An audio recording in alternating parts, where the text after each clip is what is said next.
জীৱন যুদ্ধত ভাঙি পৰিছে নেকি বৰষা ৰাজহুৱা মঞ্চত কান্দোনত ভাগি পৰিল বৰষা ৰাণী বিষয়া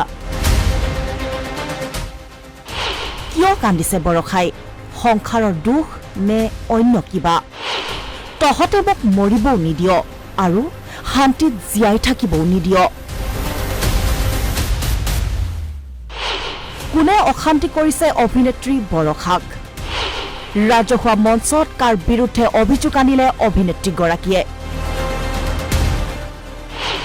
বুকুত ঢকিয়াই ৰাজহুৱা মঞ্চত উঠি কাক হাও দিছে বৰষাই ৰুদ্ৰ আৰু টপু ধৰে মোক ভোক লালসাৰ জুইত সেকি মাৰিব খুজিছিল আৰু তই ককাইটি ৰস দিবলৈ আহি মোৰ কামি হাৰ কেইডালত টুপি ঢালি দি গলি কোনেও তলকিবই পৰা নাই মঞ্চত উঠি হঠাৎ কান্দি উঠিল বৰষা কিন্তু কিয় কান্দিল বৰষাই দুখ বিষাদ বেদনাই কুৰুকি খাইছে নেকি বৰষাক সদায় হাঁহি মাতি থকা অভিনেত্ৰীগৰাকীৰ এই ৰূপ দেখি হতবাক সভাত উপস্থিত থকা সাধাৰণ জনতা নিতাল মঞ্চত কান্দোনৰ ৰোল বৰষাৰ আপাত দৃষ্টিত এই দৃশ্য দেখিলে আপোনাৰো হয়তো এই প্ৰশ্ন হ'ব পাৰে মনত কিন্তু তেনে কোনো দুখ বিষাদ বেদনাত কন্দা নাই অভিনেত্ৰীগৰাকী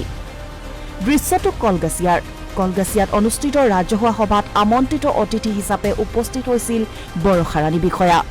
সন্মুখত অভিনেত্ৰীগৰাকীক দেখি সভাত উপস্থিত ৰাইজে বৰষা ৰাণীৰ মুখৰ পৰা এফাকি নাটকৰ সংলাপ শুনাৰ দাবী উত্থাপন কৰে আইতাকৰ চিন্তা জানে কি কেনেকে বিয়া দিব পাৰি কোনে কথা পাতি আছে কি কথা পাতি আছে সেয়েহে দৰ্শকৰ দাবীৰ প্ৰতি সন্মান জনাই সভাৰ মাজতে অভিনেত্ৰীগৰাকীয়ে আওৰালে নাটকৰ এভাগী সংলাপ